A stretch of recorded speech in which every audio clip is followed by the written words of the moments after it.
Olá a todos, hoje vamos apresentar algumas informações e curiosidades sobre hemofilia. Esperamos que gostem. Esses são nossos integrantes: Ana Beatriz, Danilo, Gabriele, Giovana e Tatiana. Inicialmente, é necessário apresentar algumas informações sobre a hemofilia. Ela é uma doença rara e recessiva causada por alterações nos genes que codificam os fatores de coagulação 8 ou 9. A deficiência ou disfunção no fator 8 causa a hemofilia A, que é o tema do nosso trabalho, e se for no fator 9, causa a hemofilia B. Ambos os tipos dessa doença estão ligados ao cromossomo X, o que significa que ela é mais comum em homens. As mulheres possuem 2 cromossomos X, portanto, podem apresentar o gene para a doença e não o manifestar. Também podem não manifestar os sintomas, mas o homem, por possuir somente um X, sempre vai manifestar a doença. Os sintomas dependem do grau de deficiência do fator no plasma e serão apresentados com mais detalhes posteriormente. Sinais e sintomas. Os sinais dependem do grau de gravidade da doença e não do tipo de hemofilia em questão. Em caso de hemofilia ligeira ou moderada, os sinais podem ser mais tardios. Um exemplo é quando a criança vai correr e caminhar, ou apenas quando existe um ferimento grave. No caso de hemofilia grave, os sintomas surgem precocemente, mesmo antes da criança começar a se movimentar sozinha. Manifestações hemorrágicas com sangramento nos músculos e articulações, sangramento espontâneo ou após traumas em órgãos internos, sangramento prolongado após corte, remoção de dente ou cirurgia, sangramento por um longo tempo após um acidente, especialmente após um ferimento na cabeça. Sinais que devem ser notados. Quando a hemofilia não é diagnosticada, existem alguns sinais e sintomas que devem ser avaliados pelo médico. Perdas de sangue frequentes e excessivas em regiões como nariz e boca, mucosas. Perda de sangue excessiva em relação com a gravidade do ferimento. Um ferimento pequeno provoca uma hemorragia grave que demora muito tempo para parar. Presença frequente de nódoas negras durante a infância. Perdas de sangue espontâneas sem causa aparente nas articulações, por exemplo, nos joelhos, músculos ou em outros tecidos que provocam dor e dificuldade de movimentação. A realização de exames de diagnóstico para a confirmação de hemofilia pode surgir em 2 situações: a existência de um caso de hemofilia, particularmente se o pai tem hemofilia ou se a mãe é portadora, ou presença de sinais e sintomas na criança que façam suspeitar a doença. Quando se trata de hemofilia grave, o diagnóstico acaba por ser mais simples, uma vez que os sinais surgem numa fase mais precoce. Os sinais mais frequentes são a presença de hematomas e sangramentos excessivos na sequência de procedimentos simples, como, por exemplo, a vacinação. Podem ser também sangramentos musculares e articulares em meninos acima de 2 anos. O diagnóstico de hemofilia é feito através de análises sanguíneas específicas e direcionadas para o despiste de distúrbios hemorrágicos. Isso significa que uma análise de rotina por si só não permite o diagnóstico. Os testes sanguíneos vão avaliar parâmetros como tempo de coagulação, que permite determinar quanto tempo o sangue demora para coagular, níveis de fator de coagulação, que determina a quantidade dos fatores de coagulação no sangue, e presença ou ausência do fator de coagulação, que permite definir qual o fator de coagulação que está em falta. Mulheres com o gene de hemofilia devem realizar o diagnóstico pré-natal, levando em consideração o seu histórico familiar, e para isso existem 2 formas. A biópsia vilocorial, que ela é mais frequente depois de 11 semanas de gestação, e ela se resume na inserção de uma agulha transabdominal ou transvisceral no útero da mulher para retirada de uma amostra da placenta. Outra forma de realizar o diagnóstico seria a inserção de uma agulha para remoção de uma amostra do líquido amniótico, porém ela só pode ser realizada após 12 ou 15 semanas de gestação. No primeiro trimestre, a biópsia vilocorial é um procedimento mais seguro em comparação à aminocentese e apresenta algumas vantagens em relação a ela, que são fornecer informação genética relevante sobre o feto, permitir a realização de estudos bioquímicos, permitir a cariotipagem e menos riscos ao feto. Os acompanhamentos mudam conforme as necessidades do paciente, porém, os mais comuns são reposição do fator de coagulação, análises constantes de amostra de sangue, medicamentos para coagulação sanguínea, a injeção de coagulação ou plasma, fisioterapeuta, pediatra, clínico geral e hematologista. Também é indicado para as pessoas que têm hemofilia a natação, e não é recomendado esportes de impacto ou alta intensidade. É recomendada a adaptação e personalização dos acompanhamentos médicos, considerando a idade e peso, atividade, profissão e seu horário, atividade física, gravidade do quadro e sua resposta ao tratamento. Nem todo paciente precisa da mesma quantidade de fator de coagulação. Isso depende da gravidade da hemofilia, grave ou ligeira a moderada. A grave é necessário o uso de concentrado fator de coagulação profilática, já a ligeira a moderada geralmente repõe o fator de coagulação em caso de traumas ou procedimentos cirúrgicos. Artigo na revolução do tratamento de hemofilia, apresentando a história e os resultados promissores que trazem cada vez mais esperança. Até a década de 60, a expectativa de vida de um portador da doença era baixíssima, porque só eram tratados os sintomas principalmente com gelo. A partir daí, foram iniciados os estudos para a profilaxia, ou seja, a prevenção desses sintomas, repondo o fator de coagulação necessário no plasma. Infelizmente, na década de 80, com a explosão da AIDS, doença transmissível pelo contato com o sangue, muitas pessoas foram infectadas nesses procedimentos. Isso incentivou um maior tratamento do plasma, o que acabou apresentando bons resultados nas décadas seguintes.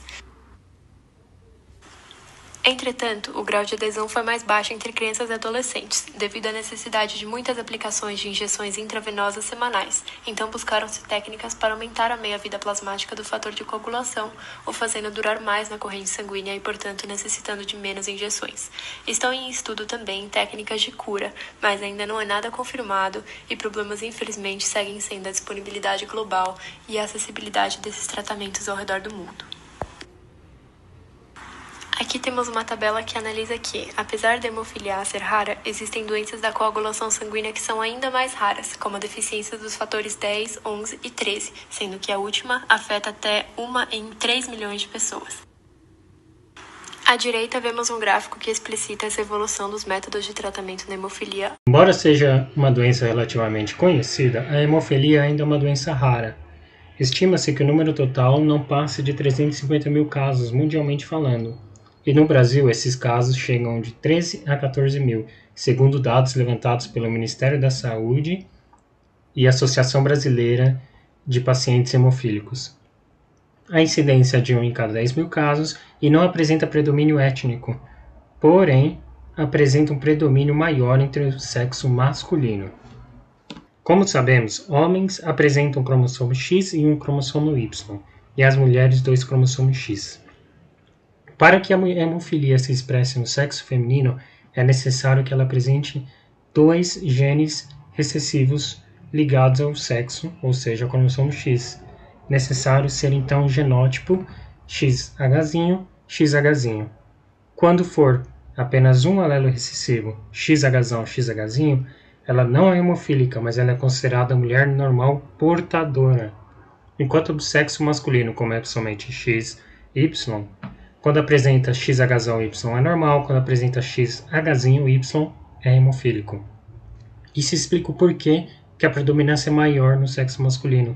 Estima-se que 98% dos casos de hemofilia sejam no sexo masculino, um número bem relevante. Primeira situação que é quando um homem com hemofilia se casa com uma mulher sem o gene da hemofilia, ou seja, o homem XH, a mulher XH. Okay? Verificando primeiro seus filhos no sexo masculino. O Y será passado para eles. Já o X, que vem da mãe, como é XH, então verificaremos que 100% dos casos do sexo masculino nos filhos será XH, enquanto que da mulher, o XH do homem, do pai, será doado para suas filhas, enquanto que o XH da mãe também. Então será heterozigótico XH, XH. Portanto, serão portadoras do gene da hemofilia. Não serão hemofílicas, mas serão portadoras. Todas as filhas serão. A segunda situação é a seguinte. É um homem sem hemofilia, ou seja, XH, Y, casando-se com uma mulher portadora, não hemofílica, portadora. XH, XH. Verificando agora seus filhos, primeiramente do sexo masculino. Verificaremos, o Y será doado do pai para os filhos. Até aí tudo bem. Mas aí teremos que analisar qual o gene da mãe que será doado. Será o gene recessivo ou dominante? Teremos que analisar qual o gene da mãe que será doado. Será o gene recessivo ou dominante? Se for recessivo, o filho terá hemofilia. Se for dominante, o filho será sem hemofilia. Portanto, 50% de probabilidade de ter hemofilia. Agora do sexo feminino. teremos que verificar. XH do pai com certeza irá. Ou seja, já podemos descartar que elas serão hemofílicas. Agora, dependendo de qual gene que vem da mãe. Se for o gene dominante, XH, a filha será normal. Porém, se for o XH recessivo, como ela terá um gene dominante do pai e um gene recessivo da mãe, ela será heterozigótica portadora, ou seja, 50% de probabilidade de ser portadora do gene da hemofilia. Agora, situação 3. Um homem com hemofilia, ou seja, XHY, e uma mulher portadora do gene, ou seja, de novo, heterozigótica, XH. Verificando, primeiramente, o filho de sexo masculino, o Y do lado do pai, e agora qual gene, de novo, teremos que verificar, será do lado da mãe. Se for o gene recessivo, filho com hemofilia, XHY. Se for o gene dominante, filho sem hemofilia. Então, 50% de probabilidade. Agora, virando-se os olhos para o sexo feminino. Quando o pai é hemofílico, com certeza as filhas terão um gene expressado da hemofilia. Com certeza, porque o pai precisa doar esse X, ele não vai doar o Y. Então, a mulher, a mãe, agora precisaremos verificar qual gene que foi doado. Se for o gene recessivo, a filha terá XH, ou seja, hemofílica. Já se for o dominante, a filha será XH, não hemofílica, porém portadora. Então, 50% de chance dela ser hemofílica, porém 100% de chance dela carregar o gene da hemofilia. É por isso que é importante, quando recebemos um laudo ou anamnese de um paciente, não somente analisar as queixas principais. As queixas principais, claro, podem ser os sintomas clássicos da hemofilia. Só que temos que verificar o histórico familiar também. Porque o histórico familiar pode dizer que minha mãe era hemofílica, meu pai era hemofílico.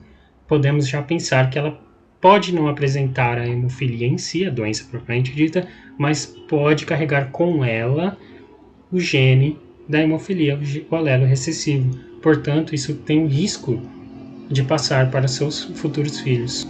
A hemofilia ela é conhecida como doença real. Por mutação genética, a rainha Vitória da Inglaterra transmitiu o gene da hemofilia. Acredita-se que Alexandra, neta da rainha, seja a primeira portadora do gene que se tem registro. Devido aos casamentos reais ocorrerem entre famílias relacionadas, a enfermidade passou a ser ligada a casamentos consanguíneos e ficou conhecida como doença real. Alexei Romanov possuía hemofilia e sofria muito com pouca idade, nem conseguindo ajoelhar e nem dobrar seus braços. Ele levou vários disparos e ainda assim estava vivo. Só depois de facadas e 2 tiros em sua cabeça, acabou falecendo com apenas 13 anos. E no dia 17 de abril é comemorado o Dia Mundial da Hemofilia.